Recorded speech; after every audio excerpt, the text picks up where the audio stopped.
Welcome to Main Street Living and happy 2021. I'm Cheryl Nelson. That's right. Happy New Year. I'm Quincy Carr.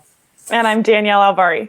All right, guys, it's our first show of a brand new year. So good to be back. Yes, I know. How was your New Year's, guys? How'd it go?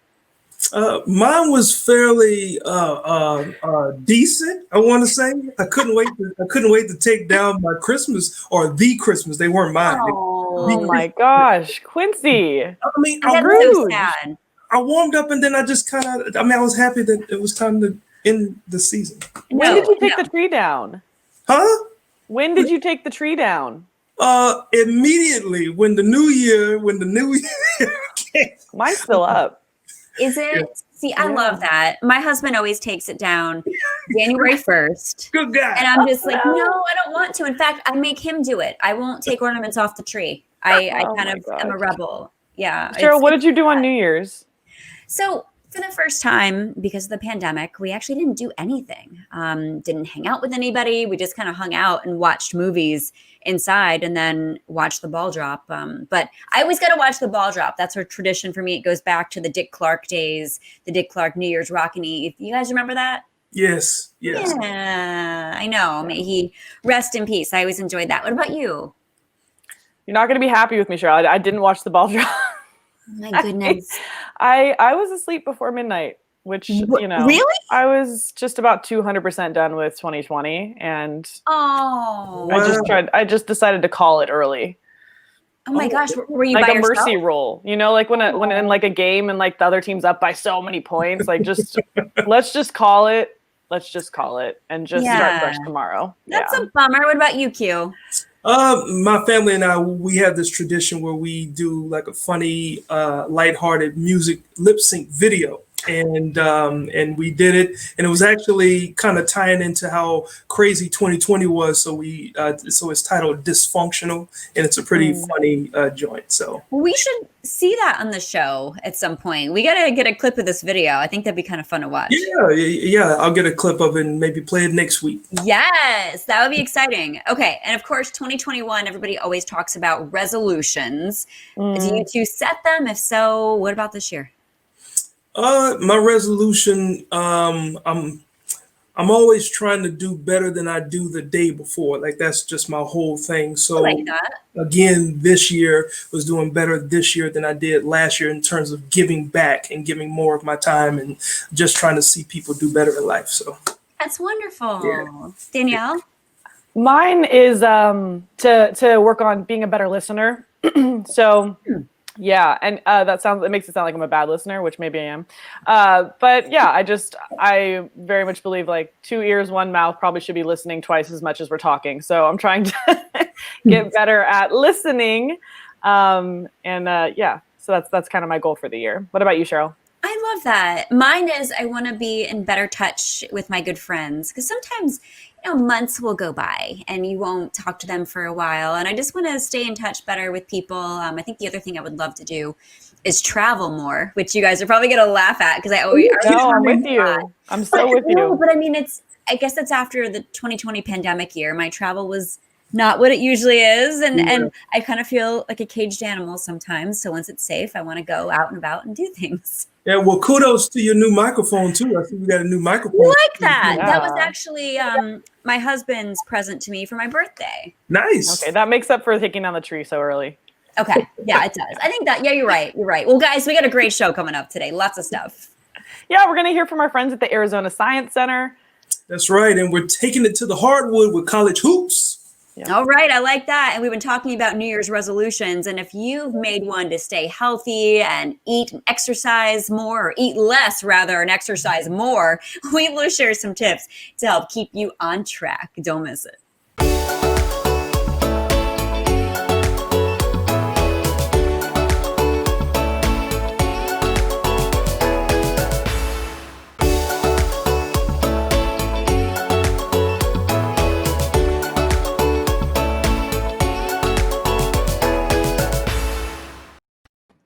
Welcome back to Main Street Living. Danielle, Quincy, I will admit this week I went back to the YMCA to work out for the first time in a very long time. Yes, I know, because the pandemic has kept me away, and I decided, okay, new year, I'm going to go back in there, get healthy again, right? That's what a lot of people are probably saying. I'm glad that's what you said, new year, not new Cheryl, because we like you how you are. But yeah, a lot of people are making New Year's resolutions. They want to eat healthier, they want to move more.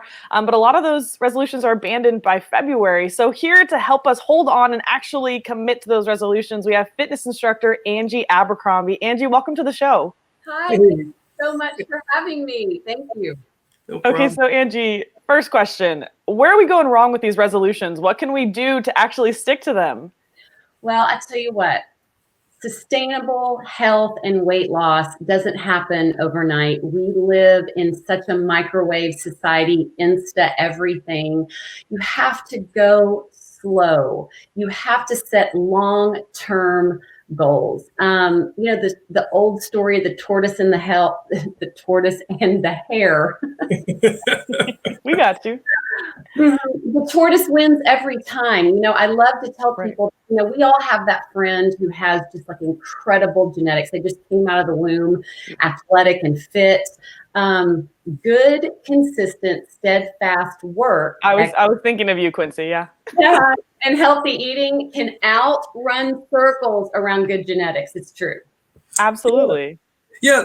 So Angi, when it comes to, all the fitness goals that you were just referring to, like how can we set the ones that are realistic and achievable? That seems like those two don't go together. Well, you're right. And before COVID, I can just tell you right now, it was scandalous because nobody was missing their hair appointment, their nail appointment, their eyelash appointment, right? That is how workouts and exercise needs to be treated. And now that we're home, a lot of people are still home office, still home, working from home. Truly, you need to set that in the schedule. Write it down. Set the reminder on your phone to get up and move, to get up and treat the workout just like you would brushing your teeth, Absolutely. And if only just to keep your mood up as well, even if maybe weight loss isn't your goal, what if you are trying to lose weight, what are some of your tips for eating healthier?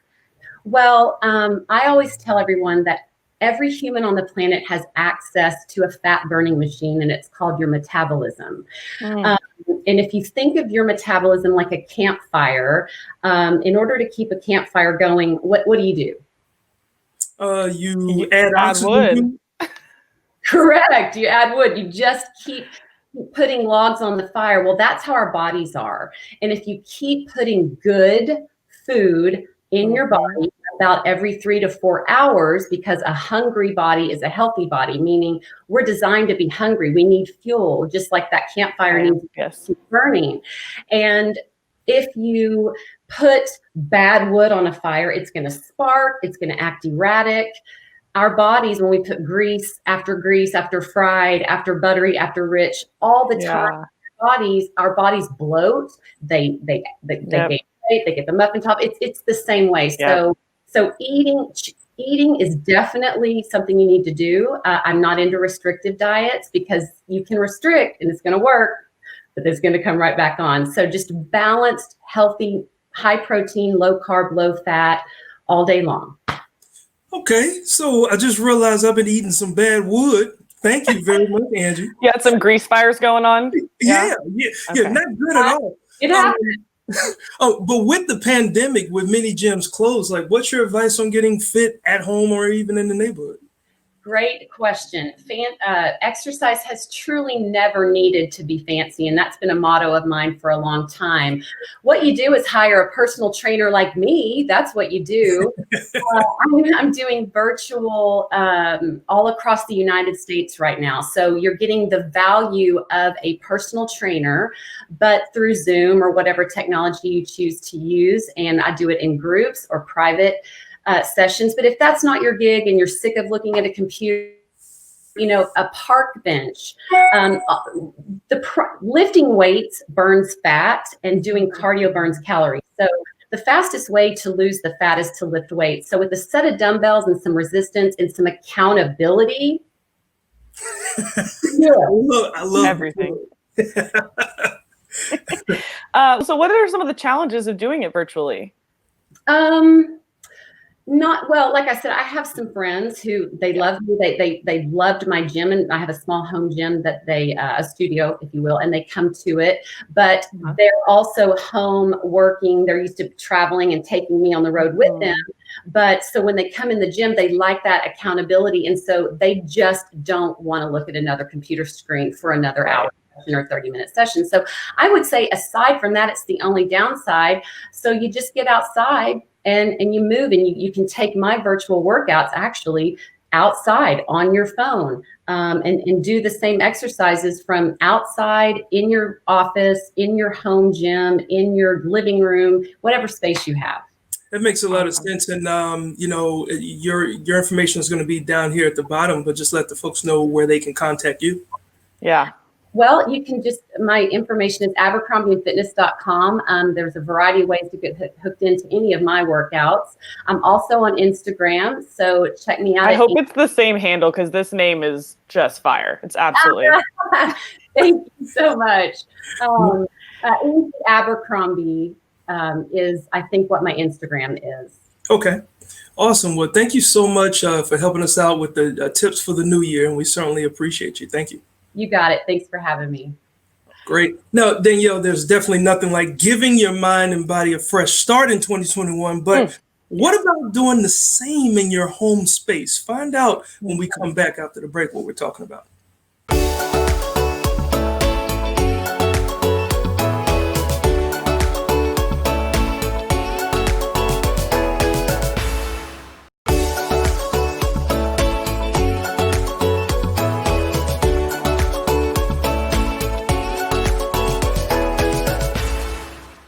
Welcome back to Main Street Living. Cheryl, Danielle, do you remember last year we got a chance to see Cheryl's closet get a facelift? You remember that? Do I? Yes, Yeah. I didn't think it. Cheryl would be that messy.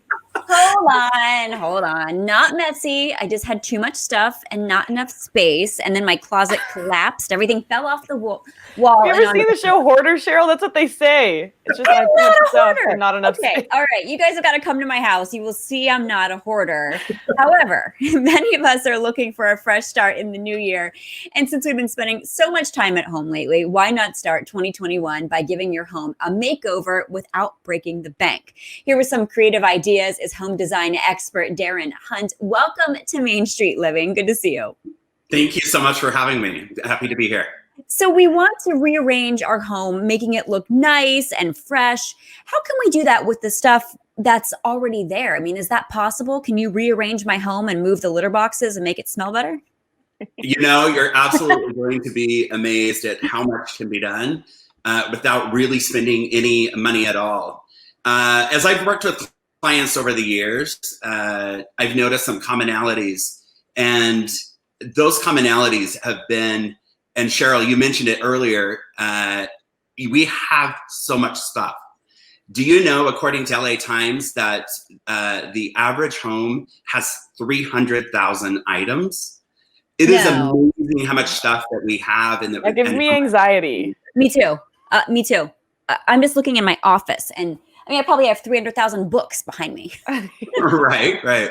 So it's just amazing. It's amazing how we've accumulated so much stuff into our homes. And the reality is with marketing, everyone has always taught us how to gather and how to buy and bring in. But it's really, as far as how to let go and what to let go of, that is where there's been a breakdown. There's not a lot of people out there teaching us and showing us how to go through that process. The reality is, too, we become emotionally connected to our stuff and where our stuff is in our homes. So when we don't look at our homes and our rooms with open eyes, we're not seeing the potential of where things can move and what we can do to create a better space. Just with, again, what it is that we already have. I want to say this: don't be afraid to move things around and try to put things in new places. Try it out. Reimagining where things can go is so fun. For sure. I'm sure that you both will agree that that shopping is something that's super fun. Mm-hmm. I want to introduce the concept and the idea of shopping your own home. Okay, And I'm as into it. you're reimagining these spaces. Love it. Love it. I love that. Absolutely. So, I mean, especially because we're spending a lot of us so much time at home right now. Why not? Like, move something around, see if you like it there. You can change it tomorrow. I'm a big DIY person. So, obviously, ideally, we would get to hire someone like you to help us. But for those of us who are at home doing it, what are some other tips you might have? Absolutely. So, first, I would suggest getting on board with the new year and starting. The new year always brings a new, fresh start. And it's a great opportunity, especially now, with us to get on board. Second, I would say start with a plan. We absolutely have to start with a plan, and that is, how are we going to approach this new reimagining idea and concept that we're doing with our homes? Mm-hmm. In today's world, our spaces serve multiple functions for multiple people. I don't know about you, but I grew up where there was a formal living room, a formal dining room, and those were used on occasion, and for maybe special guests. But the reality is very seldom are we doing that, or more and more we are getting away from those spaces. Yeah. That's a really good point. And you mentioned a lot of things, but I'm curious. I've got so much stuff. How do we know what to get rid of? Where do you draw the line? So most people at this point have always heard the phrase, if it brings you joy, right? Yeah. I'm sure you've heard joy. I'll put it like this: if you use it, keep it. If you love it, if it's something that tells a story, then keep it. But if it's something that has just become common or familiar, so it's been brought into your home and it served its purpose and brought you joy for a time, be open to the fact that that time has passed. And be open to the idea that maybe it's time to let that joy be passed on to another home where somebody else can enjoy it for a time. Darin, that's just so true. And that's also some good relationship advice, I think, as well. I think you've covered all the bases today. Thank you so much for joining us today. We really appreciate all your tips. Yeah. Where can people go to learn more about you and your classes? For sure. So visit my website, homestaginganddecorating.com. Reach out to me, give me a call, text me. Also, I just want to mention 2 classes that are coming up that are really popular. I absolutely love, and that is 12-week Home Academy. For your viewers and subscribers that want to go on their own, I would invite them to consider joining this class, and I would like to offer them 50% off. Nice. For registration. So let me know. All right. Cool. Awesome. Thank you so much. We appreciate it. It's my pleasure. Thank you for having me. All right, Cheryl, coming up next, we're going to be talking about one of my favorite things to do at parties, scientific party tricks. Oh, me Stick too. With us.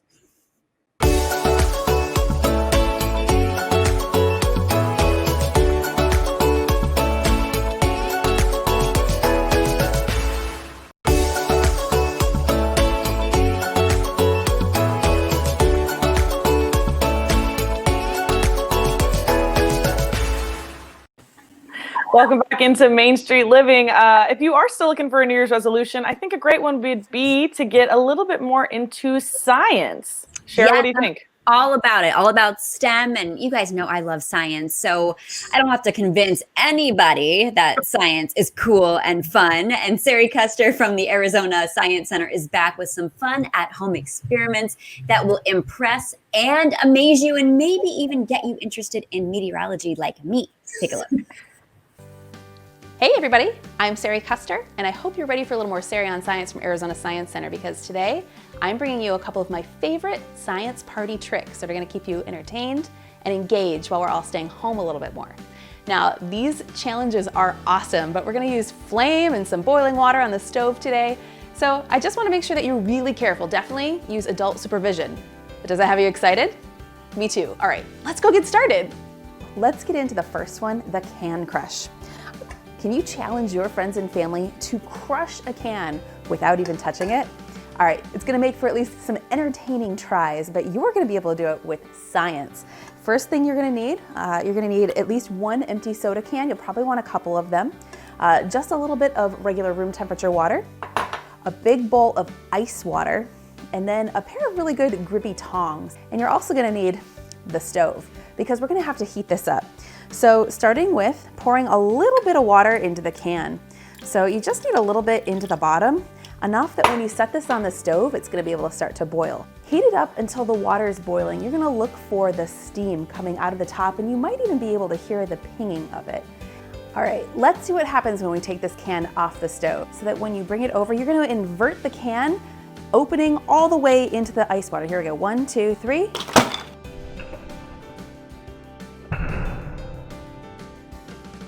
Whoa! All right, that happened so fast. Now again, because we had all of that hot air inside, when it instantly cooled, we created a low pressure system inside. So lots of air pressure outside and very little inside. So all of that air pressure crushed the can. I mean, look how crushed this is. That's insane. And I guarantee your friends and family won't be able to do that without touching it. All right, our next science party trick comes in the form of another challenge. Can you pick up this plate using just a cup? Interesting challenge. I'm gonna show you how to do it with science. First things first, you're gonna need a cup. A water glass like this will do just fine, or you can try a wine glass as well. You're gonna want a good sturdy plate. You're gonna need a paper towel, a dish of water, a couple of cotton balls or a candle, and something to light it with. First, you're gonna go ahead and get your paper towel wet. Now, you don't want it to be dripping wet, so squeeze the water out, but you do want it to be thoroughly wet. Then you're gonna smooth it down onto your plate. This is gonna help us with a seal. Next, you're gonna take your candle or your cotton ball, I'm using a cotton ball here, and you're gonna light it. And use caution, please, with flame. I've got a good flame going on there. I'm gonna take my cup, invert it, and cover the flame. Now, with that flame inside, it's heating up all that air which is escaping out of the cup, right? It's spreading out, moving around. And now, once we've used up all the oxygen that's left in there, that air is starting to cool. So any of those molecules that are left are condensing, but it's a closed system now. So we've created this low pressure system inside and a high pressure system outside.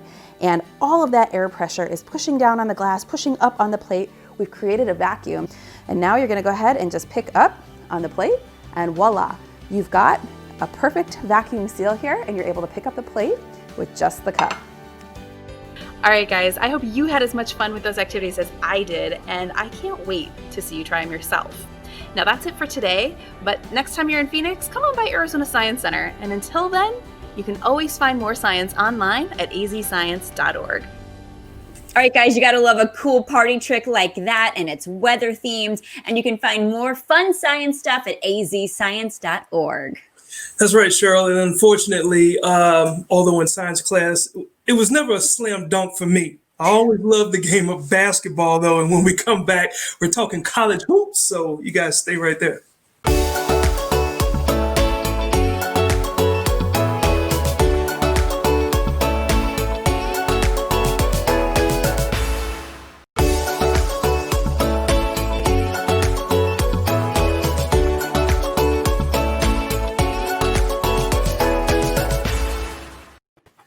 Welcome back to Main Street Living. Guys, I love college sports. And if you're into college basketball, you're going to want to listen up.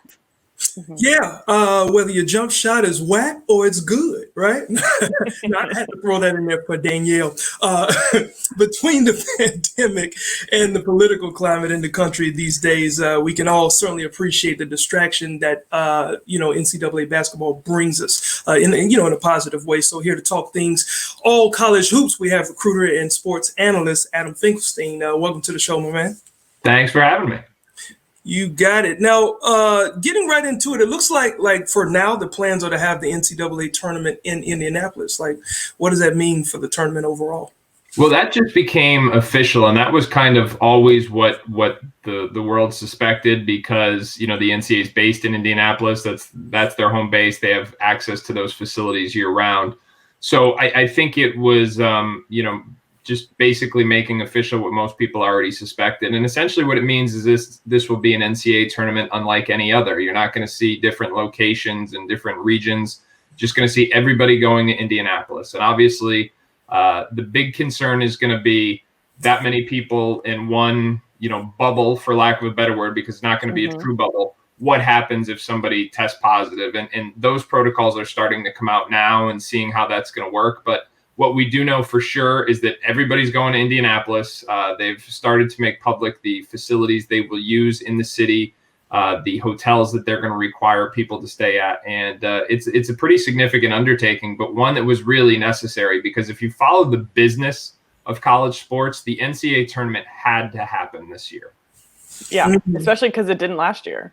No doubt about it. Yeah, and just the revenue that creates, not just for college basketball, but for all of college athletics, is just not it was just not going to be viable for that model to sustain itself, losing that revenue 2 years in a row. Absolutely.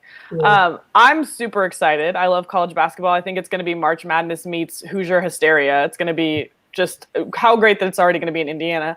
Do you see this moving forward, though? You mentioned that it's not going to be a true bubble. What kind of things are you seeing could be potential concerns, or do you see this going forward without a hitch?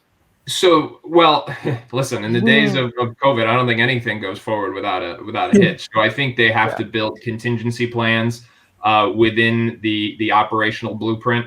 And what it sounds like right now is that all tier 1 personnel is going to have to test negative for 7 days prior to even coming into Indianapolis. And then they will have continuous testing once they are there. So it seems like the protocols are going to be very strict just to get in. So I think the hardest part from a testing standpoint will be to make sure you are good to enter the bubble, if you will. Again, it's not going to be a bubble like you saw with the NBA in Orlando, where everybody's completely contained in one space, like they were at Disney. But this is just one city where access to other people will certainly be limited. So I think those details are starting to come out now with the testing protocol and the amount of fans they're going to let in. Right now, it sounds like it's going to be six family members per tier 1 person, which I believe is players and coaches. So it's going to be really, really limited. And they're going to try and pull this off. And I know if you're a fan of college athletics, if you've got family or friends who work in college athletics, you're really hoping this happens. And if you're just a fan of college basketball, as you said, we could all use some positive distractions. And I think we're still going to be enjoying the opportunity to watch the NCAA tournament come March and April. Yeah. So with you being a recruiter, Adam, you know what this game means to these young kids out here. Like, how do you think college basketball has handled playing in the pandemic so far? Quite frankly, I think it's gone better than I imagined it would, because it's been so fluid. And, in one hand, you have all these games getting canceled and rescheduled. But on the other hand, they're pulling it off. And so that's been a lot of fun. And the thing you hear is that the kids are just so grateful to be playing that they are taking the precautions to make sure that they stay healthy. And ultimately, that's serving two goods then. Not only are you having a season, but it's giving these kids motivation to make good decisions off the floor, keep themselves healthy, and by extension, keeping their families healthy too. So from that standpoint, there's a lot to be happy about with what college basketball has been able to achieve so far this season. Makes sense. Yeah, and something else to be happy about, I heard you're going to be hosting a show that's going to lead up to all of this madness going on, Advance to Indianapolis. Can you tell us a little bit about that? Well, this would be the third straight year we're doing it. Of course, last year's show got canceled, but it's been a lot of fun. We're able to preview the tournament every week. We preview the upcoming matchups. We review the results. When my bracket blows up, the entire country gets to laugh at me. So it's a lot of fun, and I'm thrilled that we are going to get the chance to do it again this year because, as I said, last year we all lost that opportunity. Yeah. And in the meantime, we definitely have two exciting games that's coming up to be covered here on Your View. That's William and Mary versus Charleston. I believe that's on January the 23rd, and URI versus LaSalle's women's basketball on January the 29th. So love it. Love to see the ladies hoops. Starting to heat up there, Adam. Absolutely, that's good basketball. Well, Adam, hopefully we'll have you on the show again closer to all the madness beginning. But thank you so much for joining us today. We really appreciate it. Thanks for having me, guys. All right. All right, stick with us. Coming up, we're talking about a new home for art in Oklahoma. You don't want to miss it.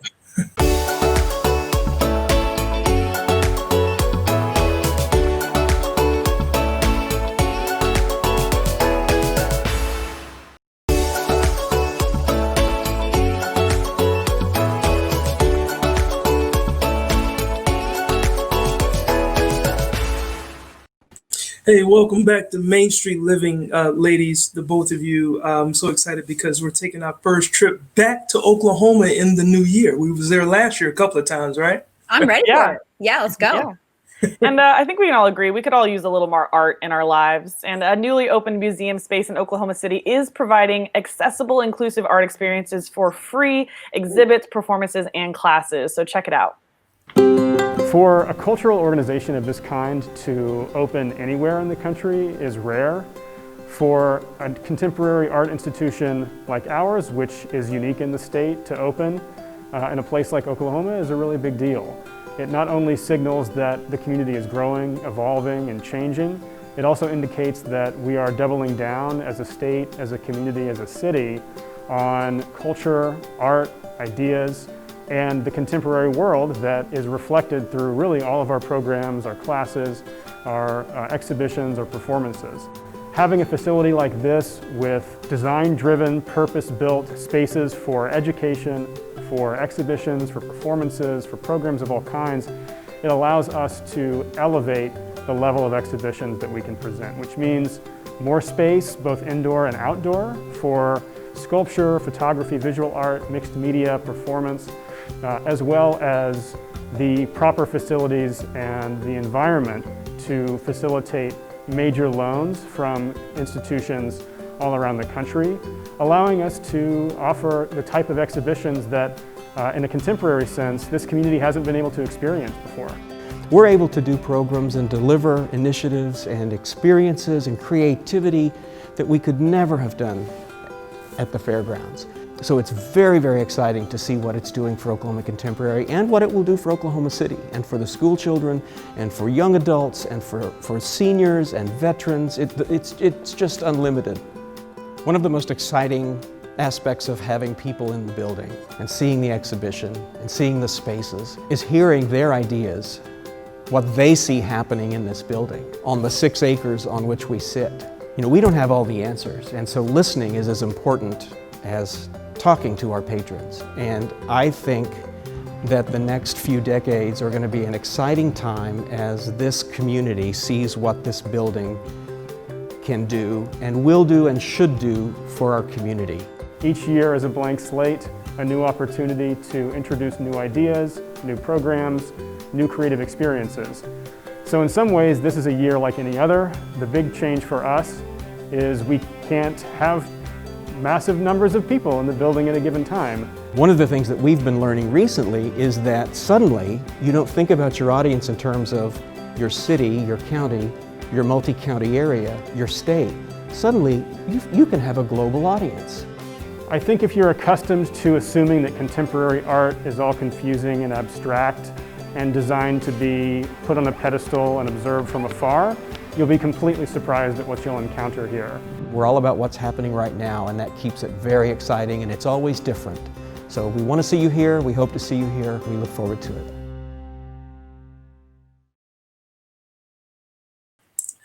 Hey, Oklahoma Contemporary is definitely on the must-see list. In fact, if you're anywhere in Oklahoma City, they also have a major exhibit of Ed Ruscha. Now, they're opening February 11th, and they're exploring the artist's lifelong connection to Oklahoma. So you can find out more about this museum and the exhibit by visiting oklahomacontemporary.org. Good stuff. All right. Well, a lot more ahead on Main Street Living, guys. In fact, maybe you're looking to give back in 2021. If you are, we have a good idea for you next.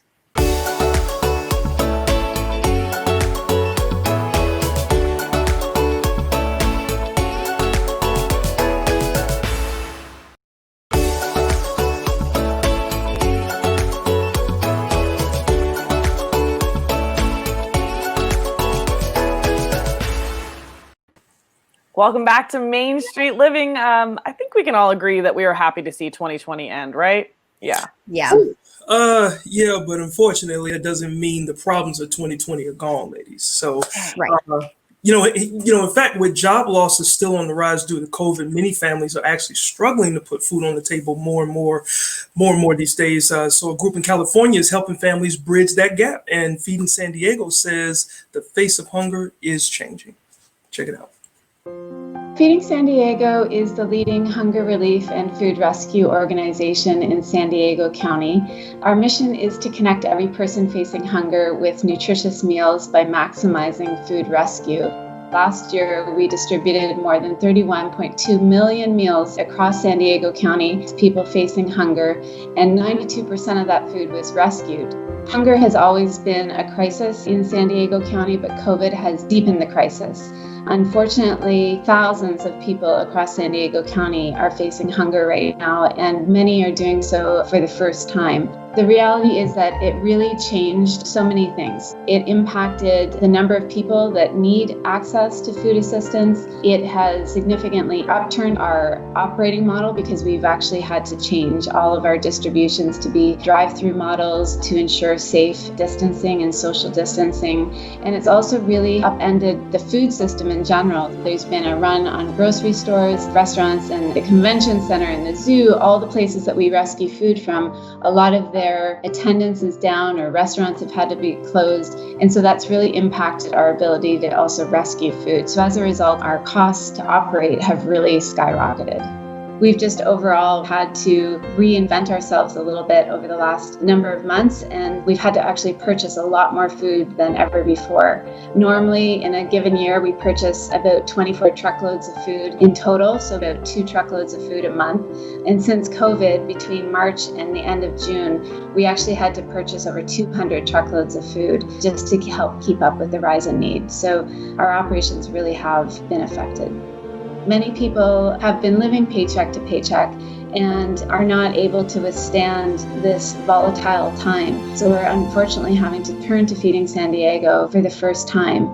Often people who are facing hunger are faced with impossible choices. Do they use the little money they have to purchase food, or do they pay for rent, pay for medical bills, pay for their car? So we just really want people to know that we're here to help. We have hundreds of food distributions across San Diego County. We have a map on our website. People can go to feedingsandiego.org/get-help to find a distribution that's closest to them. The best way for people to help during this time of need is to make a monetary donation to Feeding San Diego. Every dollar donated to Feeding San Diego, because of our purchasing power, can be turned into many nutritious meals for children, families, and seniors facing hunger. No act is too big or too small. We're just so grateful for everybody's support throughout the community. And really, the solution to addressing this pandemic and to ending hunger is going to take all of us coming together to work together to meet this need. And if you find yourself in a position to help, please check out their website, feedingsandiego.org. Don't go away. We have more Main Street Living next.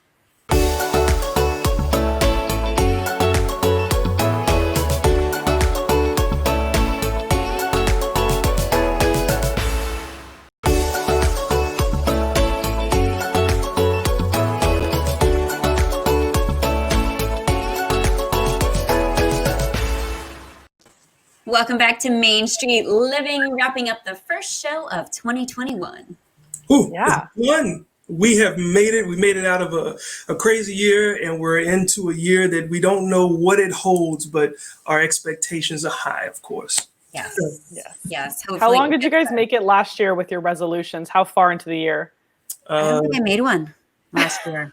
Okay, well, so 100% for Cheryl. Great. Yeah, I win. I would like to think I stuck to mine all the way through the month of December. So I was proud that I was able to stick to it. So Wait. Wow. What was your Yeah. resolution? it was just giving back to people and giving back more than I had done before, not knowing Nice. that the pandemic was going to be what it was. So Right. Aw, Yeah. That's nice. That's good, guys. Well, it's been a fun show today. Yeah, of course. absolutely. And you guys can always catch us on the move on our Cox Contour app. We still have that going on in 2021. That's right. And don't forget, you can always catch us on Mondays at 9 p.m. local time for new episodes of Main Street Living. So make sure you join us then as we take another stroll down Main Street. But today, before we go, we're going to leave you with something special. Yes, that video we talked about in the intro, Quincy and his family. We are all just hoping that year 2020 is the only dysfunctional year. We hope the year 2021 is not dysfunctional. Thanks for watching. Bye-bye. Dysfunctional. Oh, can you feel it? Can you? Like I feel it. Feel it. I'm so dysfunctional. Can you feel it? Like I feel it. Look here. I'm so dysfunctional. F-U-N-K-tional. Like I feel it. I'm so dysfunctional. Dysfunctional. Can you feel it? Like I feel it. Ooh, ooh, ooh. We all know that 2020 wasn't what we thought it was going to be. And if you enjoyed this video, that means you're alive and well. Here's the 2021.